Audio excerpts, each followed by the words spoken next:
Well, there it is. New Netflix film chief has been found. The one to replace Scott Stuber, who, by all accounts, was supposed to restore the SnyderVerse. Well, I'm here to lay it all out for you. Okay, I'm going to let you know before you listen to all the grifters and the con artists. I'm here to let you know what is going to happen here. Now, this is coming from Deadline. Earlier today, it was reported that Dan Lin is taking over for Scott Stuber as Netflix top film boss. He will begin in the new role on April 1st. And, that's pretty much it. I mean, he is somebody who was in talks to take over for DC Studios before James Gunn got the gig. It looks like he didn't get the gig because he was worried about his own studio that he has running, which is called Rideback, which is kind of odd because he's kind of taken a back seat from that. He's stepping away. He's going to stay on the board, but he's no longer kind of heading Rideback anymore. Maybe that wasn't an option when it came to DC Studios and Zaslav didn't want that. Who knows? But he has taken the role over at Netflix. There you have it. But what does this mean? You have a lot of people out there who are going to try and twist the narrative that, what does this mean for DC? Most notably, you got somebody like Sil Abdul. He's the one that's going to try and push this whole idea that this is huge for DC and Netflix. And let me tell you, folks, it's not. Here's my few takeaways from this, because again, this isn't a bad move for Netflix. This is actually a really, really good move for Netflix because he is a solid choice who's going to bring a new, young voice to the streaming service, which I think at this point they really do need. He knows how to hitch his wagon, or he's known how to hitch his wagon, specifically Rideback, his old company, to strong IPs. Things like the Lego films and the Avatar: The Last Airbender, which is currently, I believe, on Netflix. While it's not great, it's doing very well with viewership. So he knows how to hitch his wagon to strong IPs, which Netflix has been struggling with as of late. So that's probably really important for Netflix.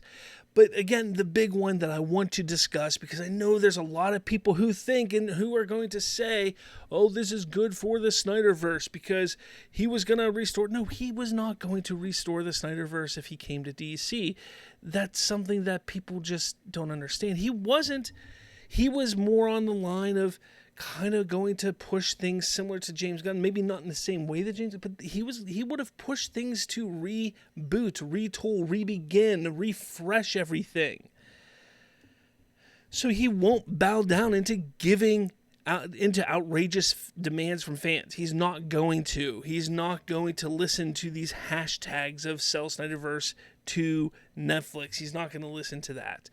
He will do what's best for this studio and the company. He's going to take a look at what's going on at Netflix when he gets in there and see what's going to be best for the longevity of Netflix and the studio. And spending hundreds of millions of dollars on 3 movies for Netflix is not the best move for the longevity of Netflix.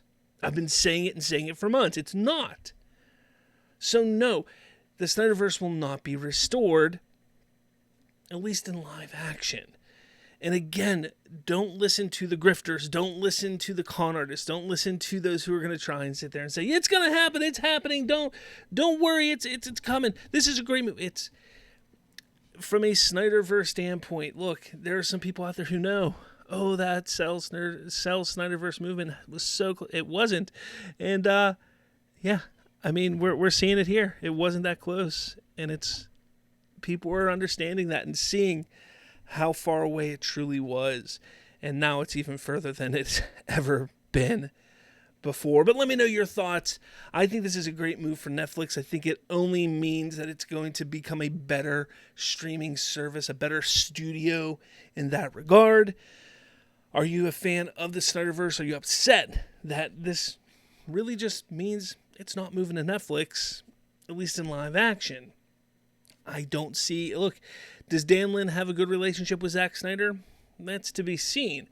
But if he gets over there, because they do have a deal with Zack Snyder, if he gets over there and starts talking with them, I'm telling you, animate the SnyderVerse, folks. Animate the SnyderVerse. Get on that wagon, because I'm telling you, if you want to see the completion of the story, that's what's going to work.